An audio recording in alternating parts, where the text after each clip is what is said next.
Olá e bem-vindos. Hoje a gente vai mergulhar num material que, olha, ele toca numa sensação que parece estar no ar em Portugal. Aquela coisa meio sutil, né? Exato. Uma sensação de que algo sério, assim, está se formando. Mas por baixo dos panos. Não é um evento, é um processo. Uhum. A análise que a gente tem aqui chama isso de falsa calma. Falsa calma. Gostei do termo. É essa narrativa de que está tudo estável, mas que não bate com a realidade que muita gente vive, certo? Exatamente.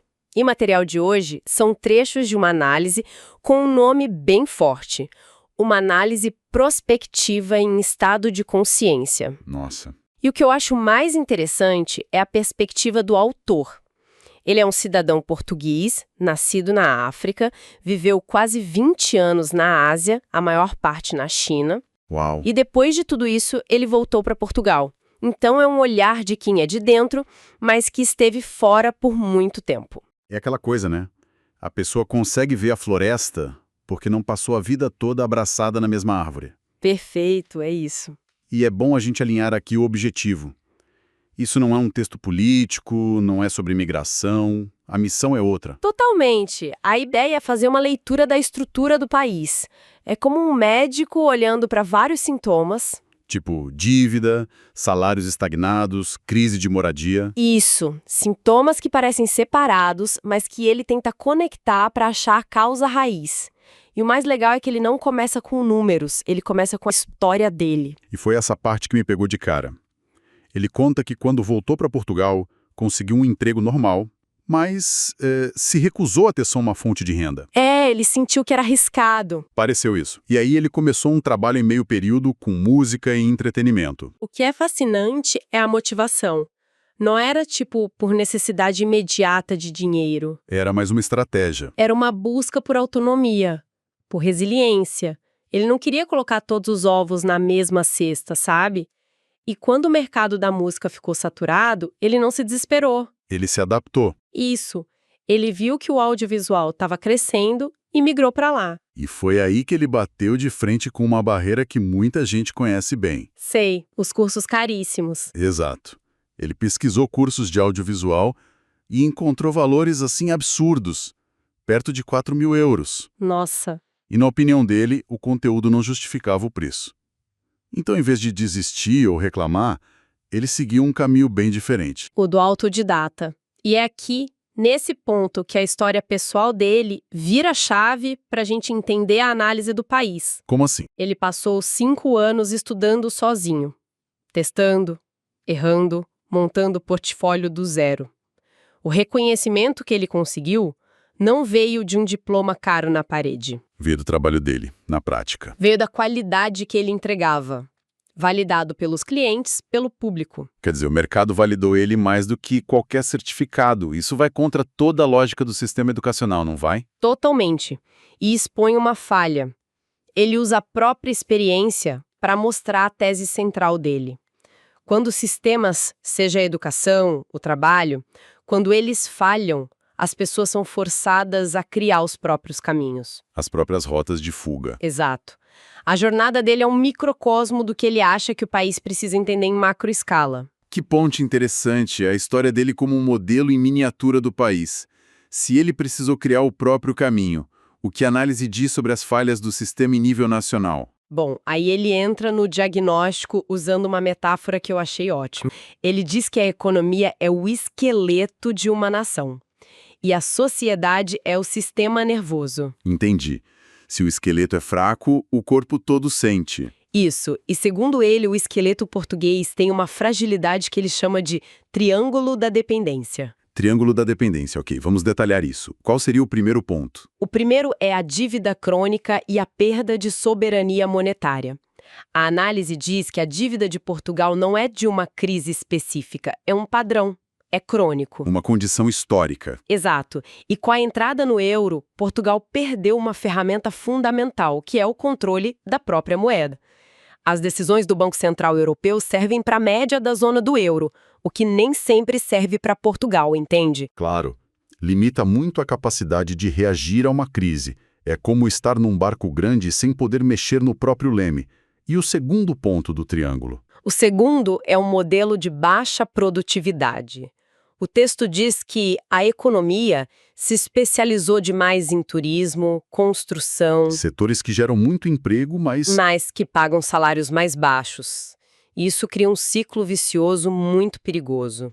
como funciona esse ciclo? Funciona assim: salários baixos significam menos consumo. Menos consumo, menos incentivo para a empresa investir em inovação. E com baixo investimento, a produtividade não sobe. E essa produtividade estagnada vira desculpa para manter os salários baixos. É um ciclo que se alimenta. Nossa! E o resultado disso é que o país forma gente muito qualificada que acaba indo embora. Para construir o futuro de outros lugares.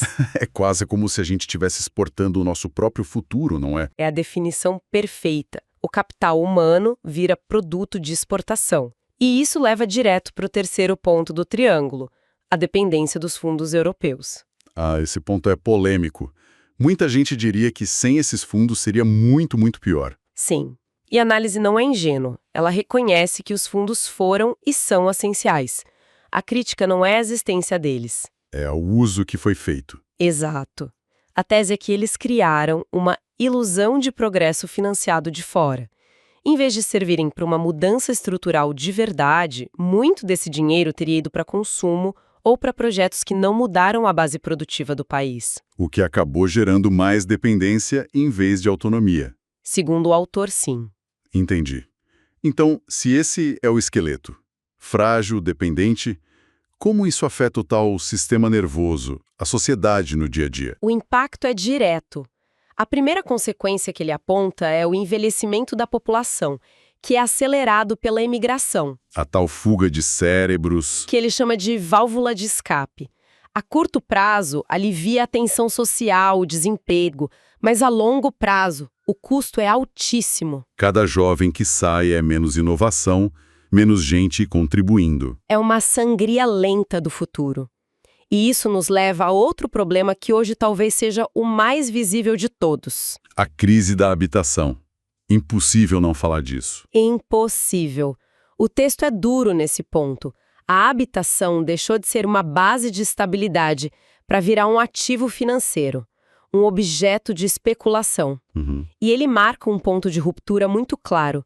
Quando ter um emprego em tempo integral já não garante que você consiga ter uma casa, o contrato social, ele começa a rasgar. E o que acontece com uma sociedade quando essa promessa de que o trabalho duro te garante uma vida digna deixa de ser verdade? Acontece a terceira consequência, a erosão desse contrato. Mas não é uma ruptura violenta com protestos na rua.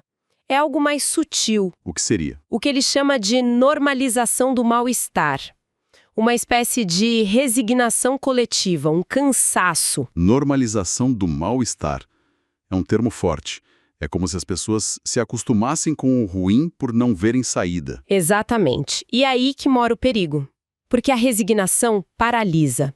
É a sensação de que não adianta se esforçar, de que o jogo tem cartas marcadas, E a desigualdade entre quem tem imóveis e quem vive de salário só aumenta. corroendo a ideia de justiça, de mérito. É veneno para o sistema nervoso de uma sociedade. E em meio a tudo isso, o texto ainda fala de uma crise de governança. Mas Portugal é uma democracia. O que ele quer dizer com isso? O problema não é a forma de governo, é a capacidade de governar com estratégia. A crítica é que, com a instabilidade política, as reformas difíceis que demoram para dar resultado, São sempre adiadas. São adiadas em nome da estabilidade de curto prazo. O foco vira gerenciar o próximo ciclo eleitoral e não preparar o país para as próximas décadas. vira uma gestão do presente que não constrói futuro. Exatamente. O resultado é imobilismo, burocracia e uma perda de confiança nas instituições. Bom, o diagnóstico é denso, um esqueleto frágil, um sistema nervoso estressado, mas a análise não fica só nisso, né? E o ponto de partida do documento é genial, porque ele diz que os problemas que a gente sempre ouve falar, sabe? Dívida alta, salários que não sobem, crise de moradia, os jovens qualificados indo embora, isso tudo não são problemas separados. São, na verdade, sintomas da mesma doença. A fonte argumenta que o verdadeiro perigo não está nos números em si, mas no que ela chama de falsa sensação de estabilidade que adormece a urgência da transformação. É essa aparente normalidade, essa calma na superfície, que pode ser a maior armadilha de todas. Uma armadilha, gostei dessa palavra. Amarrada por 3 cordas que a impedem de correr. E o pior, cada corda reforça a outra. A primeira é a dívida. O texto diz que não é uma dívida de agora, é um padrão antigo, que ficou meio escondido enquanto os juros eram baixos, né? Pois é. E com a mudança do ciclo monetário, essa dívida virou uma bola de ferro no pé do país. Mas o que é fascinante aqui é como isso se conecta com a falta de soberania monetária. O documento é muito direto. Por estar no euro, Portugal abriu mão de uma ferramenta poderosa para gerir a própria economia. As decisões sobre juros, sobre dinheiro no sistema, são tomadas em Frankfurt, pensando na média da zona do euro, não na necessidade específica de Portugal. Certo. Me dá um exemplo prático disso. Como isso afeta a vida real? Pensa assim, é como se uma família estivesse com dificuldade financeira, precisando cortar gastos. Mas as regras do condomínio obrigassem todo mundo a gastar a mesma quantia na festa de fim de ano. A regra foi feita para a média, que talvez esteja bem, mas para essa família específica é um desastre. Portugal, em certos momentos, é essa família. Precisa de um remédio, mas o médico da zona do euro receitou outro. No fim das contas, o país fica de mãos atadas. Entendi. Faltam ferramentas. E essa falta de ferramentas, imagino, piora o segundo ponto do triângulo, o modelo de baixa produtividade. O documento descreve um ciclo vicioso aqui. A economia se especializou em setores que geram muito emprego, mas de baixo valor, tipo turismo de massa, construção. E o resultado? Salários baixos e muito trabalho precário. Exatamente. E a mecânica por trás desse ciclo é perversa, porque ela se autoalimenta. Vamos lá. Salários baixos significam que as pessoas têm menos dinheiro para consumir. E as empresas menos incentivo para investir em tecnologia, em inovação. Com pouco investimento, a produtividade não aumenta, fica estagnada. E aí vem o golpe final. Essa mesma produtividade estagnada é usada como a justificativa perfeita para dizer que não dá para aumentar os salários. É um círculo fechado que prende a economia ali, num patamar de baixo crescimento. Então o que o documento está dizendo, no fundo, é que Portugal está numa armadilha. O país é barato demais para conseguir ficar rico. A mão de obra barata atrai investimento de baixo valor, que por sua vez só consegue pagar salário baixo. É um motor que só anda em primeira marcha. E isso tem uma consequência humana brutal que o texto cita. A percepção de que o esforço não compensa e que o capital humano torna-se um dos principais produtos de exportação do país. É pesado. É muito pesado, porque destrói a ideia de mérito, de ascensão social pelo trabalho, sabe? Certo. Então temos uma dívida que limita e um modelo que não gera riqueza. A pergunta óbvia é: como é que o país investiu em infraestrutura, se modernizou? E aí entra o terceiro ponto, que é quase um paradoxo: a dependência dos fundos europeus. E aqui a análise é muito sutil. O texto reconhece que esses fundos foram sim cruciais. Construíram-se estradas, hospitais. O problema não foi o dinheiro em si, mas o efeito que ele causou. A fonte argumenta que o fluxo constante de dinheiro europeu criou uma ilusão de progresso permanente financiado externamente. Foi como um analgésico. Aliviou a dor, mas não curou a doença. Adiou as reformas difíceis. Mas espera um pouco, isso parece uma crítica muito dura. Outros países, sei lá, a Irlanda, a Polônia, também receberam fundos enormes e parece que deram saltos, né?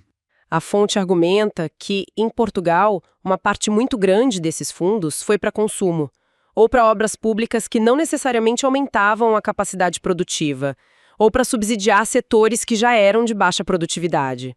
Quer dizer, em vez de usar o dinheiro para quebrar o ciclo que a gente falou, em alguns casos o dinheiro acabou reforçando esse mesmo ciclo. Não se investiu o suficiente para mudar o motor da economia.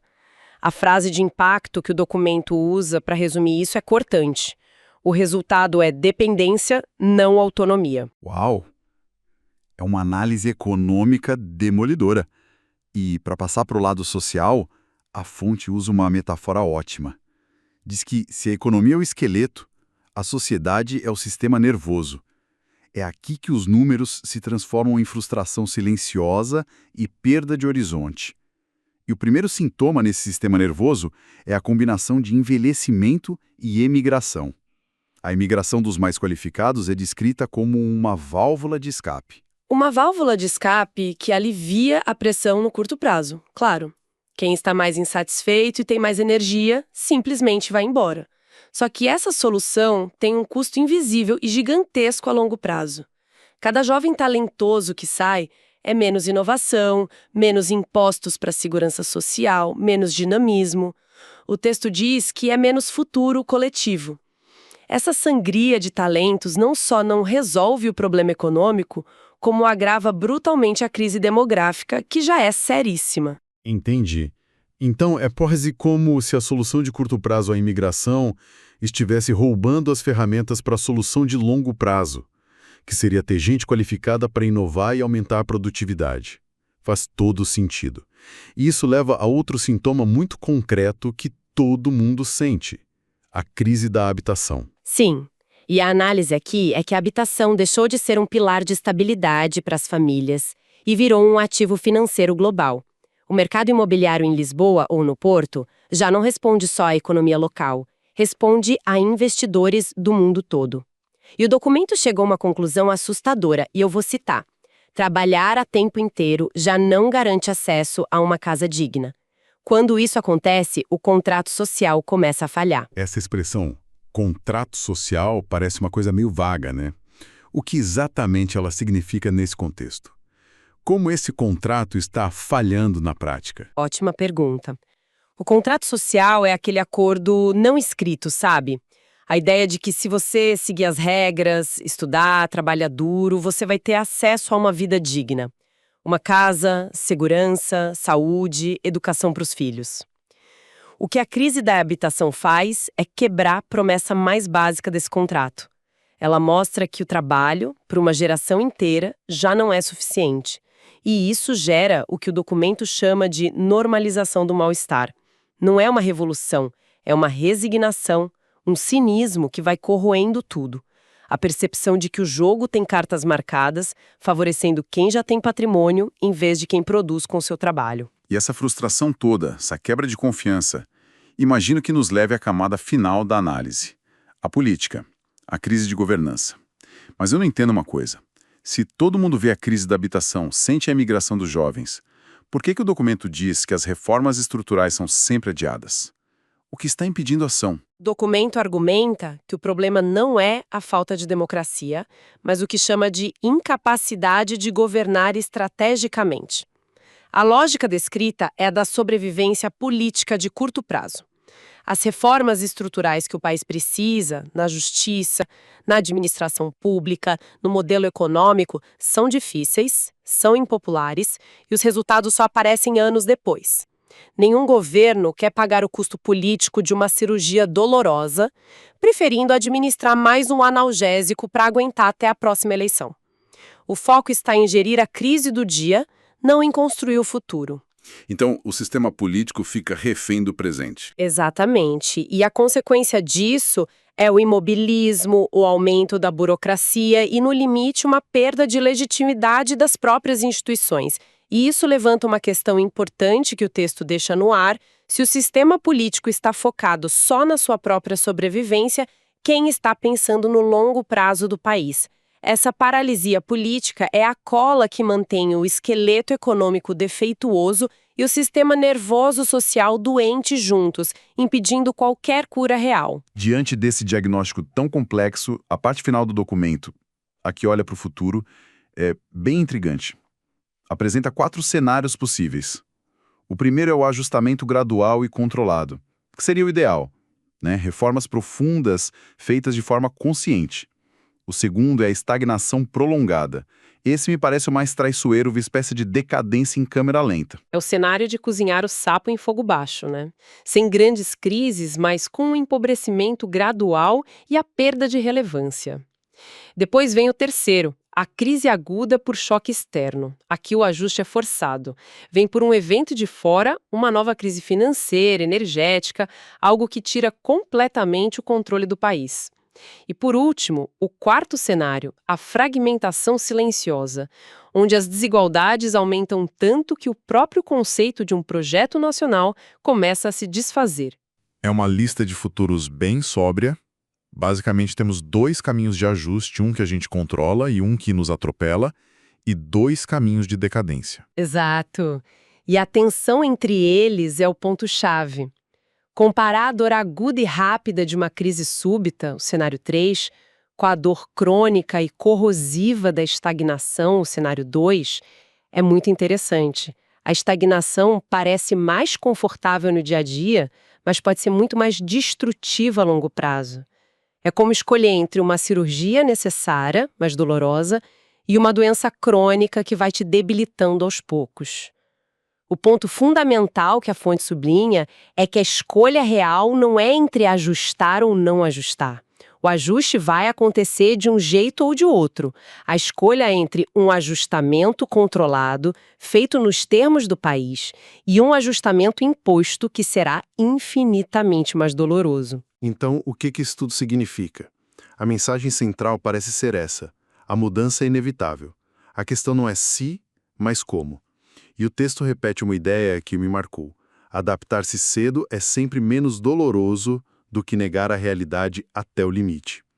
É um chamado à ação, em vez do pânico ou da negação. Perfeitamente. A conclusão do documento é, ao mesmo tempo, muito preocupante e, de certa forma, esperançosa.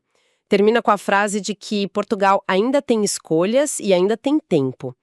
Mas o aviso final é muito claro. Esse tempo não é infinito. A janela de oportunidade para escolher o cenário 1, o do ajuste controlado, não vai ficar aberta para sempre. E a análise termina com essa nota de urgência contida, o que nos deixa com uma pergunta para refletir. Se esse tempo não é infinito, qual seria o primeiro sinal claro e inequívoco de que a janela para um ajustamento gradual e controlado se fechou de vez? E num país europeu do século XXI, que cara teria um ajustamento imposto? Seria uma crise financeira como a de 2011 ou algo totalmente diferente? Uma crise global, uma alta de juros. E aí o remédio é muito mais amargo. Muito mais, e com pouca margem para proteger os mais vulneráveis. E tem um quarto cenário. O quarto, que ele chama de fragmentação silenciosa, é o aprofundamento das desigualdades, não só entre pessoas, mas entre regiões. Um país a várias velocidades. Isso, um litoral mais dinâmico e um interior esquecido. O projeto de nação se enfraquece, porque muita gente sente que o sistema não funciona mais para elas. Então, para resumir, a mensagem central é que o ajuste é inevitável.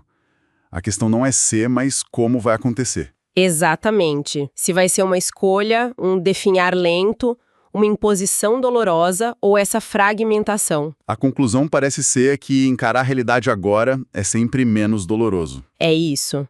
A mensagem não é de pessimismo. É um chamado à consciência, sabe? É dizer que ainda há tempo. Portugal ainda tem escolhas, mas o tempo não é infinito. Isso me faz voltar lá para o comecinho da nossa conversa. A análise toda parte da história dele, de um indivíduo que, vendo as falhas do sistema, foi lá e construiu o próprio caminho. Criou a própria resiliência. Sim. E isso deixa a gente com uma pergunta final, que talvez seja a mais provocadora de todas. Qual seria? Diante desse cenário de imobilismo que a análise descreve, essa resiliência individual, essa capacidade de cada um se virar, isso é a solução? Ou essa necessidade de cada um achar a própria saída é, na verdade, o sintoma mais claro da falha coletiva?